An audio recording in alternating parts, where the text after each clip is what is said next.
Very much. So check out this bridge. It links Staten Island and Bayonne, New Jersey. Ooh, you can barely see it in the fog. So for the past couple of years, they've been working on this thing. You see how there are like two layers, two decks there? Yes. Rosanna, they are raising the bridge. Why? Because big ships can't get under this thing.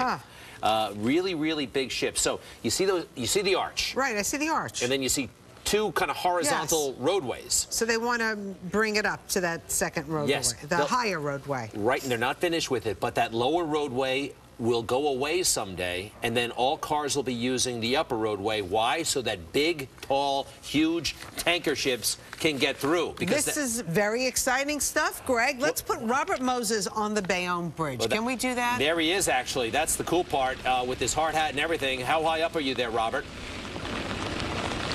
Well, Greg and Rosanna, we couldn't have picked a worse weather day to be up here. It's a gorgeous sight otherwise, but I tell you what, we're all wet to the bone. This is an incredible project, though. It started back in 2013, as you guys talked about. At one point, that lower roadway is about 151 feet above water. This new upper roadway, when it's all done, will be 215 feet above the water. So if I do my math correctly, that's 64 feet difference between these two roadways. And the whole reason for this project really has to do with the Kill Van Kull, which is this major shipping passageway, one of the busiest really in the Northeast. And you guys mentioned those large container ships that need to get through there. I don't know if we can take the live shot from the ground so you can get a better sense of the bridge, hopefully through this rain and horrible weather.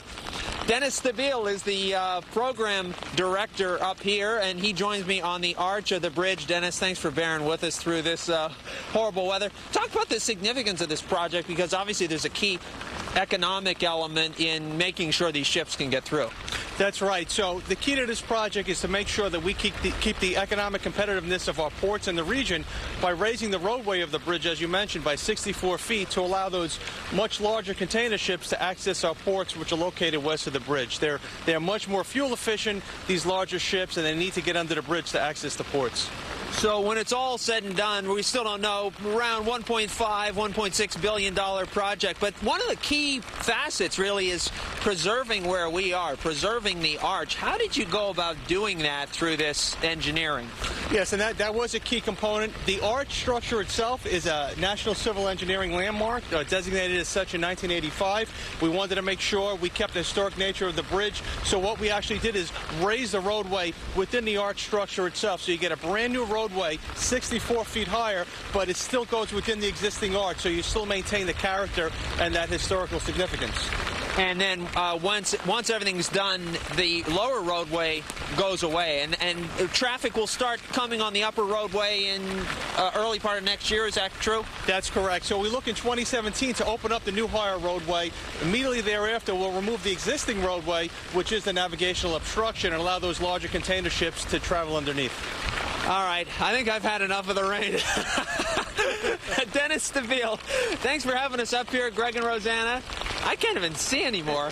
Back to you. Robert. Well, we got a foghorn all queued up for you there, pal. Go ahead and hit it. Be careful, Robert. I'm sure it's going to be slippery over there, too. This is ultimately about great big ships getting through under that bridge. I think we got to pick. This is the Ben Franklin, the biggest tanker, I believe, in the whole world. And right now, if we were to go under the Bayonne Bridge, it would hit the bridge. So what does it do now? It can't come. It can't go to Bayonne. It's got to go another way. It's got to go somewhere else. Yeah, anyway, interesting. Look at that thing. So they're going to get rid of the lower deck. All right, Robert. Yeah, get off that damn darn bridge. Yeah, exactly. All right. It's going to take a few years, $1 billion or more, but we'll keep an eye on that refurbishing. Anyway,